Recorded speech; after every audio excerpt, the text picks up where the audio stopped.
পাগল হোৱা বুলি আয়েছ পুত্ৰবোৱাৰীয়ে মাকক ৰাস্তাত পেলাই থৈ গ'ল। তাৰ পিছত মাকে যি কাম কৰিলে সকলো হতবাক। গুৱাহাটীৰ নিচিনা এখন সৰু চহৰত বিপ্লৱ নামৰ এজন ল'ৰা আছিল। বিপ্লৱে তাৰ পত্নীৰ সৈতে সেই চহৰতে এটা ভাড়া ঘৰত বাস কৰিছিল। পত্নীয়ে ঘৰতে থাকি চিলাইৰ কাম কৰে আৰু বিপ্লৱে ফুড ডেলিভাৰী এজেণ্ট হিচাপে কাম কৰে। অৰ্থাৎ সি মানুহে অৰ্ডাৰ দিয়া খানা ঘৰে ঘৰে দিবলৈ যায়। তাৰ ঘৰ সোমাওঁতে প্ৰায় ৰাতি হয়, কেতিয়াবা 12টা, কেতিয়াবা আনকি 1টাও বাজে। সি তাৰ স্কুটাৰখন লৈ এই কাম কৰে। এদিন ৰাতি বহুত দেৰি হৈছিল। সেইদিনা অলপ কিনকিনীয়া বৰষুণো দি আছিল। বিপ্লৱে ফুড ডেলিভাৰী কৰি আহি আছিল। বৰষুণ দিয়া বাবে সি বাছ ষ্টপেজতে ৰৈ গ'ল। বেছি ৰাতি হোৱা বাবে আৰু বৰষুণ দিয়া বাবেই চাগে প্ৰায় দোকান বন্ধ আছিল। 2-এখন সৰু হোটেল খোলা আছিল। তেনেতে বিপ্লৱে দেখিলে যে ট্ৰাফিক পুলিচ পইণ্টত কোনোবা বহি আছে। বাছ ষ্টপৰ পৰা অলপ দূৰ বাবে আৰু খুব বেছি পোহৰো নাছিল বাবে সি চিনিব পৰা নাছিল। কোন হ'ব পাৰে? দেখাততো মহিলা যেন লাগিছে। উফ, আজি সেই ৰেইনকোটটো আনিবলৈ পাহৰিলোঁ। মানুহজনীয়ে বৰষুণত কিয় তিতি তিতি বহি আছে? কোনোবা ভিক্ষাৰী নেকি? নে কোনোবা পাগল? বাৰু যিয়েই নহওক, তেওঁ চাগে বৰষুণত তিতি ভাল পাইছে। এনেও দিনকাল বেয়া, কাৰোবাক সহায় কৰিবলৈ গ'লে বিপদতহে পৰিব লাগিব। সেয়েহে আজিকালি কোনেও কাকো সহায় নকৰে। কিমান দেখিলোঁ ৰাস্তাত এক্সিডেণ্ট হৈ পৰি থাকে, কোনেও উঠাবলৈ নাহে, কিন্তু ভিডিঅ' কৰি ছ'চিয়েল মিডিয়াত দিবলৈ হ'লে নাপাহৰে। মানুহৰ যে দয়া, কৰোণা, আৱেগ আদি নাইকিয়া হৈ গৈছে। বিপ্লৱে এনেদৰে ভাবি বাছ ষ্টপত থকা লোহাৰ বেঞ্চখনত বহি আছিল। কিছু সময় পিছত আন এজন মানুহ আহি সেই বাছ ষ্টপতেই ৰ'লহি। বিপ্লৱে মানুহজনক কওঁ নকওঁকৈ ক'লে, দাদা, আপুনি সেই ট্ৰাফিক পইণ্টত কাৰোবাক বহি থকা দেখিছেনে? তেতিয়া মানুহজনে অলপ গহীন মাতেৰে ক'লে, ভালকৈ ধৰিব পৰা নাই, হ'ব চাগে কোনোবা ভিক্ষাৰী, নহ'লে কোনোবা পাগল। তেতিয়া বিপ্লৱে ক'লে, তথাপি ইমান ৰাতি, এতিয়াতো 1টা বাজিবৰ হ'ল। মই ইয়াত ৰৈ থকাই আধা ঘণ্টামান হ'ল। তেওঁ বা কিমান আগৰে পৰা এই বৰষুণত তিতি বহি আছে? তেতিয়া মানুহজনে ক'লে, এইবিলাকৰ ঝামেলাত নপৰিবা দেই বন্ধু। কোন হয়, কি হয়, আজিকালি একো ধৰিব নোৱাৰি। এই বুলি কৈ মানুহজনে চিগাৰেটটো শেষ কৰিলে আৰু বাইকখন ষ্টাৰ্ট কৰি গুচি গ'ল। মইনো আজিহে ৰেইনকোটটো আনিবলৈ পাহৰিলোঁনে? সদায় স্কুটাৰৰ ডিকিতেই থাকে। আজিহে মই উলিয়াই থ'ব লাগেনে? ৰেইনকোটটো থকাহেঁতেন ময়ো কেতিয়াবা ঘৰ পালোহেঁতেন। শ্ৰীমতীয়ে ফোন কৰিব এতিয়া। এই বুলি ভবা মাত্ৰকে বিপ্লৱৰ পত্নী মৰমীয়ে ফোন কৰিলে। ফোনটো ৰিচিভ কৰিয়েই বিপ্লৱে ক'লে, চিন্তা কৰিব নালাগে, বৰষুণ দিয়া বাবে বাছ ষ্টপেজতে মই ৰৈ আছোঁ। মই ঘৰৰ প্ৰায় ওচৰতে আছোঁ। তেতিয়া মৰমীয়ে ক'লে, কিয়, আজি ৰেইনকোটটো নিয়া নাছিলা নেকি? তেতিয়া বিপ্লৱে ক'লে, সেইটোৱে আজি মই ভুল কৰিলোঁ। ৰেইনকোটটো উলিয়াই থৈ আহিলোঁ। আবেলিলৈকে যিহে টিকাফটা ৰ'দ। ফোনৰ সিপাৰৰ পৰা মৰমীয়ে ক'লে, ঠিক আছে, যিমান পাৰা সোনকালে আহা, ৰাতি বহুত হ'ল। কোনোবা আছেনে আৰু? তেতিয়া বিপ্লৱে ক'লে, নাই, কোনো নাই, মাত্ৰ 2-এখন হোটেলহে খোলা আছে। তেতিয়া মৰমীয়ে ফোনটো থ'লে। তেতিয়ালৈ বৰষুণজাকৰ জোৰটো অলপ কমিছিল। বাৰু, বৰষুণজাক অলপ কমিছে যেতিয়া চাওঁচোন কোন বহি আছে তাত। লগে লগে বিপ্লৱে ট্ৰাফিক পইণ্টটোৰ ওচৰলৈ গ'ল। বিপ্লৱে দেখিলে যে এজনী প্ৰায় 70 বছৰীয়া বৃদ্ধা মহিলা বৰষুণত তিতি কঁপি কঁপি বহি আছে। তেতিয়া বিপ্লৱে মন কৰিলে যে মানুহজনীয়ে চাগে বহু দেৰিৰ পৰা ইয়াত এনেকৈ তিতি বুৰি বহি আছে। বিপ্লৱক দেখি মানুহজনীয়ে ক'লে, বোপাইও, কিবা খাবলৈ আনিছ নেকি? বৰ ভোক লাগিছে অ', দে না কিবা খাবলৈ। এই কথা শুনি বিপ্লৱৰ চকু সেমেকি উঠিল। মানুহজনীক সুধিলে, অ' আইতা, আপুনি ক'ৰ পৰা আহিছে? আপুনি ক'লৈ যাব?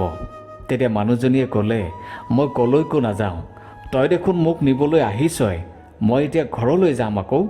তেতিয়া বিপ্লৱে সুধিলে, আপোনাৰ ঘৰনো ক'ত? তেতিয়া মানুহজনীয়ে হাঁহিলে আৰু ক'লে, কি কথা কৈছ তই? তই মোৰ ঘৰ চিনি নাপাৱ?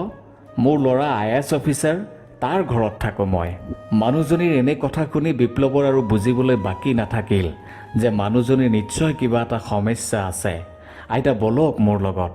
এই বুলি বিপ্লৱে মানুহজনীক বাছ ষ্টপেজলৈ লৈ আহিল। কি কৰা যায় এতিয়া? আইতাজনীয়ে বা স্কুটাৰত উঠিব পাৰে নে নাই? নাই, ৰিক্স ল'ব নোৱাৰি। স্কুটাৰত লৈ যাম, ৰাস্তাত ক'ৰবাত সৰি পৰিব, বিপদহে হ'ব। বিপ্লৱে দেখিলে যে বাছ ষ্টপৰ ওচৰতে থকা হোটেলখন বন্ধ কৰিবলৈ ওলাইছে। তেতিয়া সি চিঞৰি ক'লে, দাদা অলপ ৰ'বচোন দেই। এই বুলি সি আৰু দেৰি নকৰি বৃদ্ধ মহিলাগৰাকীক হোটেলখনলৈ লৈ গ'ল। দাদা কিবা অলপ খাবলৈ পাম নেকি? এই আইতাজনী বহুত ভোকত আছে।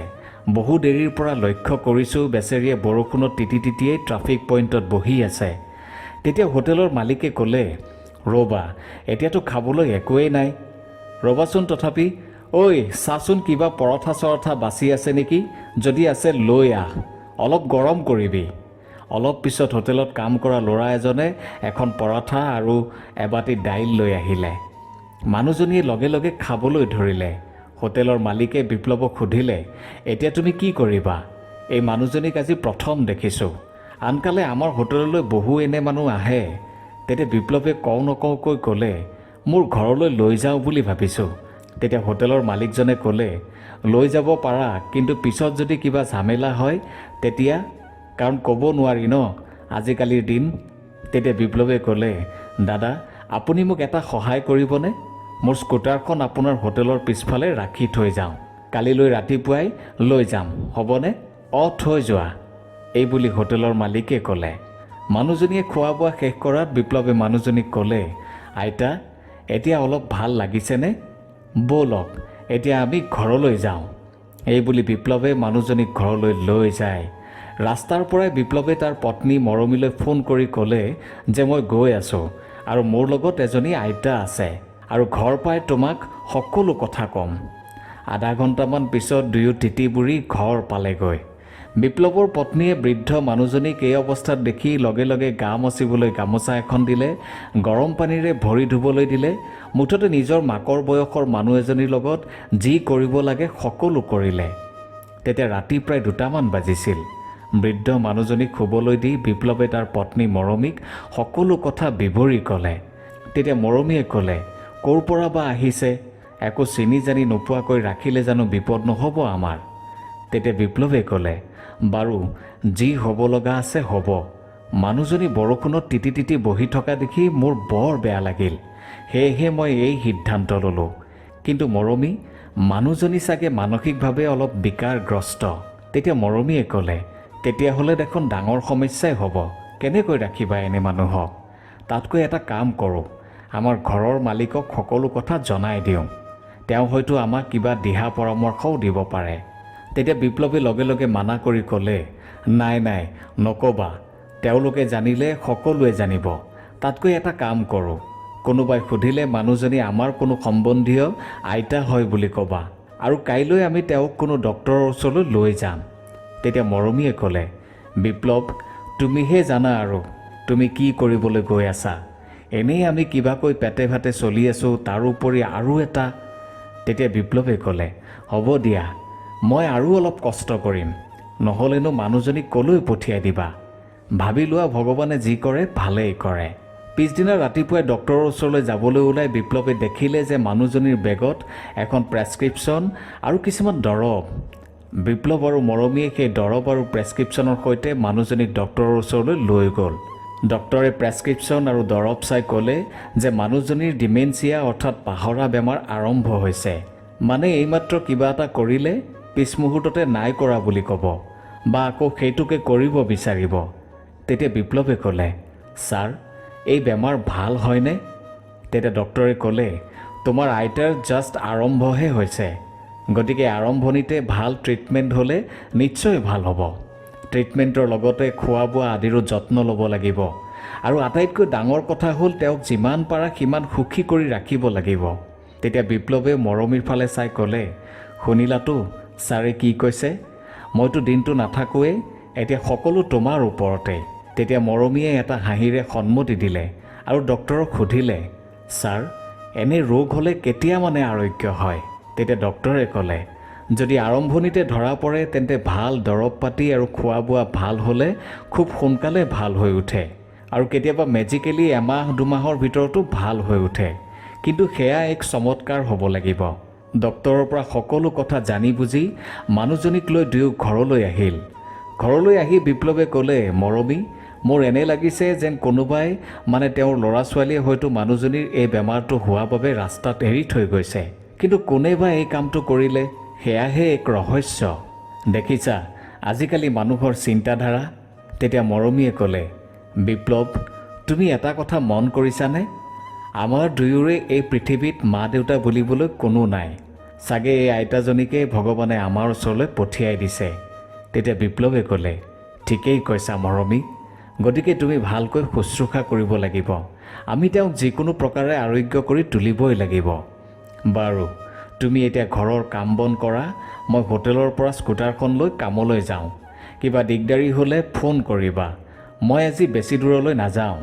এই বুলি বিপ্লৱ কামলৈ গ'ল আৰু মৰমীও বৃদ্ধ মহিলাগৰাকীক অলপ চাহ পানীৰ যোগান ধৰি হাঁহি ফূৰ্তি কৰি কথা পাতিলে। দুপৰীয়া বিপ্লৱে ঘৰলৈ আহি মানুহজনীক মাত লগালে, আইতা কি কৰিছা, ভাত খালানে? তেতিয়া মানুহজনীয়ে ক'লে, সিহঁত দুটাক ক'ত থৈ আহিলি? তেতিয়া বিপ্লৱে ক'লে, সিহঁত দুটাক মানে? তেতিয়া মানুহজনীয়ে ক'লে, কিয় ল'ৰা ছোৱালী দুটাক, সিহঁতে কিবা খালেনে? তেতিয়া মৰমীয়ে ইংগিতেৰে বিপ্লৱক ক'লে, খালে বুলি কোৱা। সেইমতে বিপ্লৱেও ক'লে। তেতিয়া মানুহজনীয়ে ক'লে, বৰ ভাল লাগিল, সিহঁতে খালেহে মোৰ ভাল লাগে। সিহঁতে যে মোৰ লগত কিমান খেলে তই দেখিবি নহয় আহিলে। মানুহজনীৰ কথা শুনি বিপ্লৱে মনতে ভাবিলে যে নিশ্চয় এই আইতাজনীৰ কোনো নাতি পুতি আছে, তেওঁৰ ল'ৰা বা ছোৱালী কোনোবা নিশ্চয় আছে। বিপ্লৱে খাই বৈ আকৌ কামলৈ গুচি গ'ল। এনেদৰে দিন পাৰ হ'ল। আইতাজনী বিপ্লৱহঁতৰ ঘৰত থকা প্ৰায় 1.5 মাহমানেই হ'ল। বিপ্লৱে আৰু দুগুণে কষ্ট কৰিলে, কাৰণ তাৰ ঘৰত এতিয়া আইতাকৰ সৈতে 3টি প্ৰাণী। সিহঁতৰ বিয়া হোৱাও বেছি দিন হোৱা নাই, এবছৰমান হৈছেহে। এদিন ৰাতি বিপ্লৱ ঘৰলৈ আহি পোৱাৰ পিছত মানুহজনীয়ে দুয়োকে নাম লৈ তেওঁৰ ওচৰলৈ মাতিলে। তেতিয়া বিপ্লৱ আৰু মৰমী দুয়ো আচৰিত হৈ পৰিল। আইতাই আজি আমাৰ নাম লৈ মাতিছে, আইতা লাহে লাহে আৰোগ্য হৈছে চাগে। এই বুলি দুয়োৰে মুখলৈ চালে আৰু মানুহজনীক উৎসাহেৰে সুধিলে, কোৱা আইতা। তেতিয়া মানুহজনীয়ে ক'লে, আজিকালি মই কথাবোৰ বৰকৈ পাহৰিবলৈ লৈছোঁ অ', কিবা কম বুলি ভাবিছিলোঁ। তেতিয়া বিপ্লৱে ক'লে, হ'ব আইতা, তুমি এতিয়া সেইবোৰ ভাবি থাকিব নালাগে। কাইলৈ ৰাতিপুৱা আমাক ক'বা, এতিয়া ধুনীয়াকৈ আৰামত শুই থাকা। মানুহজনী শোৱাৰ পিছত বিপ্লৱ আৰু মৰমীয়ে আলোচনা কৰিলে যে আইতাজনী অলপ ভালৰ ফালে অহা যেন পাওঁ। কিবাকৈ তেওঁৰ যদি সকলো কথা মনত পৰে তেতিয়া তেওঁক আমি নিজৰ ঘৰত থৈ আহিব পাৰিম। হে ভগৱান, চকু মেলি চাবা আৰু তুমিয়ে আমাক এই উপহাৰ দিছা, গতিকে এতিয়া সকলো তোমাৰেই ওপৰত। এনেদৰে দিন পাৰ হ'ল। 2 মাহমান পিছত এদিন মানুহজনীয়ে বিপ্লৱক মাতি সুধিলে, বিপ্লৱ, মই তহঁতৰ ঘৰ কেনেকৈ আহি পালোঁ? মই আচলতে ক'ত আছিলোঁ? তেতিয়া বিপ্লৱে ক'লে, আইতা, মই তোমাক সকলো ক'ম। তোমাৰ বাৰু মনত আছেনে তুমি কোন, তুমি ক'ত থাকা? তেতিয়া আইতাজনীয়ে ক'লে, মোৰ অলপ মনত আছে, কিন্তু প্ৰায় কথাই মই পাহৰিছোঁ। মোৰ এয়া মনত আছে যে মোৰ এটা নাতি ল'ৰা আৰু এজনী নাতিনী আছে। সিহঁত দুটাৰ নাম সোণ আৰু পাহি, সেয়েহে মই দুয়োকো একেলগে সোণ পাহি বুলি মাতোঁ। তাৰ বাহিৰে মোৰ আৰু একো মনত নাই। তেতিয়া বিপ্লৱে ক'লে, বাৰু আইতা, তুমি বেছি জোৰ দিব নালাগে, যেতিয়াই মনত পৰে তেতিয়াই আমাক ক'লেই হ'ব। এনেদৰে লাহে লাহে কিছু কথা মানুহজনীৰ মনত পৰিল। তেওঁৰ আনকি এয়াও মনত পৰিল যে তেওঁ এটা প্ৰাইভেট বেংকৰ মেনেজাৰো আছিল। তেওঁ লগে লগে বিপ্লৱ আৰু মৰমীক কথাটো জনালে আৰু বিপ্লৱক তেওঁ লগত লৈ অহা বেগটো ভালকৈ চাবলৈ ক'লে। মানুহজনীৰ কথা শুনি বিপ্লৱে লগে লগে বেগটো চালে আৰু কিছুমান কাগজ পত্ৰ উলিয়াই মানুহজনীক দি ক'লে, লোৱা আইতা, এয়া চাগে তোমাৰ বেংকৰ কাগজ পত্ৰ। তেতিয়া মানুহজনীয়ে কাগজ পত্ৰখিনি হাতত তুলি লৈ ক'লে, মোৰ চশমাযোৰ আনাচোন, চশমা নহ'লে মই একো চিনিব নোৱাৰোঁ। তেতিয়া বিপ্লৱৰ পত্নী মৰমীয়ে ক'লে, আইতা, তোমাৰ লগততো চশমা নাই। তেতিয়া আইতাজনীয়ে ক'লে, ঘৰতে এৰি আহিলোঁ চাগে। সাধাৰণতে সদায় মোৰ এই বেগটোতে সকলো থাকে, মোৰ দৰৱ পাতি, লাগতিয়াল কাগজ পত্ৰ, চশমাযোৰ, তেওঁৰ ফটোখন ইত্যাদি। চাগে মই পাহৰি ঘৰতে এৰি আহিলোঁ। তেতিয়া বিপ্লৱে মানুহজনীৰ হাতৰ পৰা কাগজখিনি লৈ চাই ক'লে, আইতা, এয়া তোমাৰ বেংকৰ পাছবুক, এয়া তোমাৰ চেকবুক। এনেদৰে বেংকৰ কাগজ পত্ৰখিনি চাই থাকোঁতে পাছবুকটোৰ সন্মুখৰ পৃষ্ঠাটোত বিপ্লৱৰ চকু পৰিল। বিপ্লৱে লগে লগে ক'লে, পাই গ'লোঁ আইতা, পাই গ'লোঁ, এয়া তোমাৰ ঠিকনা। আইতা, তুমি দেখোন আমাৰ প্ৰায় ওচৰতে থাকা, আমি তোমাক সোনকালে তোমাৰ ঘৰত থৈ আহিব পাৰিম। বিপ্লৱৰ কথা শুনি মানুহজনীৰ মুখত কিন্তু একো আনন্দই ফুটি নুঠিল। এনেদৰে এক প্ৰকাৰ মেজিক বুলিয়েই ক'ব পাৰি বা কোনো এক চমৎকাৰ বুলিয়েই ক'ব পাৰি। মানুহজনীৰ সকলো কথা মনত পৰিল। ৭০ বছৰীয়া মানুহজনীয়ে এটা দীঘলীয়া উশাহ লৈ বিপ্লৱ আৰু মৰমীৰ মূৰত হাত থৈ ক'বলৈ ধৰিলে, বিপ্লৱ, মৰমী, মই তহঁতক কোনো পুণ্যৰ ফলতহে পাইছোঁ। নহ'লে আজি মই ক'ত থাকিলোহেঁতেন, কি কৰিলোহেঁতেন, মই কেনেকৈ থাকিলোহেঁতেন। তহঁতে মোৰ ইমান আদৰ শুশ্ৰূষা কৰিছ, এই ঋণ কেতিয়াও পূৰণ কৰিব নোৱাৰিম চাগে। তেতিয়া মৰমীয়ে সেমেকা চকুৰে ক'লে, আইতা, আমাৰ দুয়োৰে এই পৃথিৱীত কোনো নাই, মাত্ৰ আমি দুয়ো। সেয়েহে আমিহে ভগৱানক ধন্যবাদ জনাব লাগে যে তোমাৰ নিচিনা আইতা এজনীক আমি আমাৰ লগত পাইছোঁ। আমি কি কৰিব পাৰিছোঁ নোৱাৰিছোঁ নাজানো, কিন্তু এয়াই ভাবি আছিলোঁ যে তুমি যাতে আমাৰ লগত সদায় থাকা। তেতিয়া মানুহজনীয়ে ক'লে, মই তহঁতক এৰি যাম বুলি কোনে ক'লে? মই তহঁতৰ লগতেই থাকিম। বিপ্লৱ, তই ঠিকনা পালেও বিচাৰি যাব নালাগে, মই আৰু সেইখন ঘৰলৈ কেতিয়াও নাযাওঁ। তেতিয়া বিপ্লৱে ক'লে, আইতা, তোমাক যদি তোমাৰ ঘৰৰ মানুহে বিচাৰি আহে তেতিয়া মানুহজনীয়ে ক'লে, চিন্তা নকৰিবি, সিহঁতে মোক কেতিয়াও বিচাৰি নাহে। বিচাৰি অহা হ'লে সিহঁতে মোক ৰাস্তাত এৰি থৈ নগ'লহেঁতেন। তেতিয়া বিপ্লৱে সুধিলে, আইতা, এতিয়া কোৱাচোন, তুমি সেইদিনা ট্ৰাফিক পইণ্টত কেনেকৈ আহি পালা আৰু ইমান ৰাতিলৈ তুমি তাত বহি আছিলা? তেতিয়া মানুহজনীয়ে ক'লে, মোৰ এজন ল'ৰা আছে, যি এজন IAS অফিচাৰ। মই এটা প্ৰাইভেট বেংকত চাকৰি কৰি অৱসৰ গ্ৰহণ কৰিছোঁ। মোৰ মানুহজন এখন চৰকাৰী স্কুলৰ শিক্ষক আছিল। মোৰ ল'ৰাৰ বিয়াৰ পিছত মানুহজনৰ এটা ৰোড এক্সিডেণ্টত মৃত্যু হয় আৰু সেই সময়তে মোৰ ল'ৰাই IAS অফিচাৰ হিচাপে অন্য এখন ষ্টেটত চাকৰি পায়। বোৱাৰী মোৰ লগতে আছিল। মই মোৰ স্বামীৰ মৃত্যুৰ কথাটো বৰ সহজভাৱে ল'ব পৰা নাছিলোঁ, সেয়েহে তেওঁৰ স্মৃতিয়ে মোক বৰকৈ আমনি কৰিছিল। আনফালে ল'ৰা নথকাৰ সুযোগ লৈ বোৱাৰীয়ে মোক বৰ কষ্ট দিলে, কাৰণ মই কথাবোৰ অলপ পাহৰা হৈছিলোঁ। মই কেতিয়াবা ভাত খাই উঠিও বোৱাৰীক নাই খোৱা বুলি কওঁ। মোৰ ল'ৰা যেতিয়া ঘৰলৈ আহিল তেতিয়া সিহঁতে মোক ডক্টৰৰ ওচৰলৈ লৈ গ'ল আৰু ডক্টৰে মোক ডিমেনচিয়া আৰম্ভ হোৱা বুলি ক'লে আৰু সিহঁতে কিবা এটা প্লেন কৰা বুলি মই গম পাইছিলোঁ। কিন্তু সিহঁতে যে মোক ৰাস্তাত এনেদৰে এৰি থৈ যোৱাৰ প্লেন কৰিব মই ভাবিবই পৰা নাছিলোঁ। সেয়েহে মই এতিয়া আৰু সেইখন ঘৰলৈ কেতিয়াও উভতি নাযাওঁ, কাৰণ মোৰ ল'ৰা আৰু বোৱাৰীয়ে মোক ত্যাগ কৰিছে। মানুহজনীৰ কথা শুনি বিপ্লৱ আৰু মৰমীয়ে আইতাকক সাৱটি ধৰি কান্দিবলৈ ধৰিলে। আইতা, তুমি চিন্তা নকৰিবা, আমি যেনেকৈ হ'লেও তোমাক আমাৰ এই ভাড়াঘৰটোতেই ৰাখিম, মই আৰু কষ্ট কৰিম। তেতিয়া মানুহজনীয়ে ক'লে, বিপ্লৱ, মই তহঁতৰ কষ্ট দেখিছোঁ, চাওঁ মোৰ বেগটো আনচোন। মৰমীয়ে বেগটো আগবঢ়াই দিলে। মানুহজনীয়ে ক'লে, চা, মোৰ একাউণ্টত এতিয়াও বহুত টকা পৰি আছে, ৰেকাৰিং আছে, ফিক্সড ডিপ'জিট আছে আৰু বহুতো কিবা কিবি আছে। মুঠতে সকলো মিলাই এতিয়ালৈ চাগে কোটিৰ ঘৰ চুব। আৰু এটা কথা, এটা লটাৰী টিকট আছে, চাচোন তাৰিখটো কিমান, খেলখন পাৰ হৈ গ'ল নেকি? বিপ্লৱে লটাৰী টিকটটো চাই ক'লে, নাই আইতা, অহা মাহতহে হ'ব খেলখন। ঠিক আছে, তাৰিখটো মনত ৰাখিবি আৰু খেলখনৰ ৰিজাল্ট কোনো এক টিভি চেনেলত আৰু নিউজ পেপাৰতো দিব, গতিকে চাই থাকিবি, কিজানি বুঢ়ী কোটিপতি হৈয়েই যাওঁ। এইবুলি কৈ মানুহজনীয়ে হাঁহিবলৈ ধৰিলে আৰু বিপ্লৱ মৰমীয়েও সহযোগ কৰিলে। কিছুদিন পিছত মানুহজনীৰ লটাৰীৰ খবৰ ওলাল আৰু তেওঁ কোটিপতি হোৱা খবৰটো বিভিন্ন সামাজিক মাধ্যমত জুইৰ দৰে বিয়পি পৰিল। এই খবৰটো পুতেক আৰু বোৱাৰীৰ কাণতো পৰিল। লগে লগে তেওঁলোকে মাক য'ত থাকে অৰ্থাৎ বিপ্লৱৰ ভাড়াঘৰটোত উপস্থিত হ'ল আৰু মাকৰ ভৰিত ধৰি কান্দি কান্দি ক'বলৈ ধৰিলে, মা, আমাক ক্ষমা কৰি দিয়া, আমি বহুত ডাঙৰ ভুল কৰিলোঁ তোমাৰ লগত।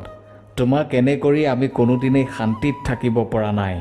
আমি তোমাক বিচাৰিবলৈ বহু চেষ্টা কৰিলোঁ, কিন্তু ক'তো তোমাৰ সূত্ৰই নাপালোঁ। তেতিয়া মানুহজনীয়ে হাঁহিলে আৰু ক'লে, মোক বিচাৰি পোৱা বহুত উপায় আছিল। বাৰু তহঁতে যেনেকৈ আহিছ তেনেকৈ গুচি যা, মই তহঁতৰ লগত যাব নোৱাৰোঁ, কাৰণ এবাৰ ঘৰ এৰি অহাৰ পিছত সেইখন ঘৰত মই কেতিয়াও ভৰি নথওঁ, তহঁত যাব পাৰ। তেতিয়া পুতেকে ক'লে, মা, তুমি এনে নকৰিবা, আমি তোমাৰ অবিহনে থাকিব নোৱাৰিম। তেতিয়া মাকে অৰ্থাৎ মানুহজনীয়ে ক'লে, মই জানো তহঁতে মই অবিহনে কিয় থাকিব নোৱাৰ, কাৰণ কালি মোৰ লটাৰী ৰিজাল্ট ওলাইছে আৰু আজি তহঁতে মোক বিচাৰি পাইছ। গতিকে মোৰ আৰু বুজিবলৈ বাকী নাই। মোক পাগল হোৱা বুলি তহঁতে মোক ৰাস্তাত এৰি থৈ গলি।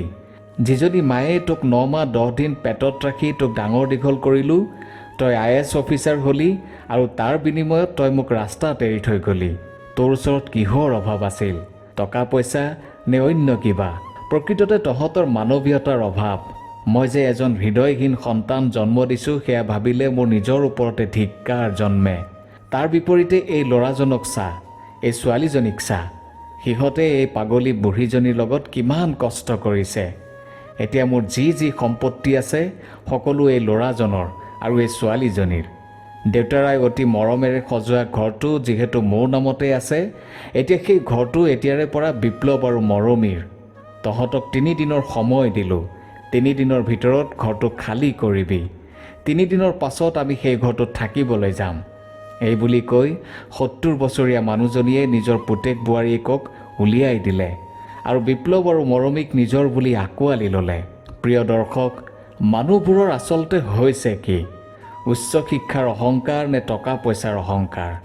এবাৰ ভাবি চাওকচোন। এজন IAS অফিচাৰৰ এই কাণ্ড আৰু কি লাগিছে? আপুনি কি ভাবে?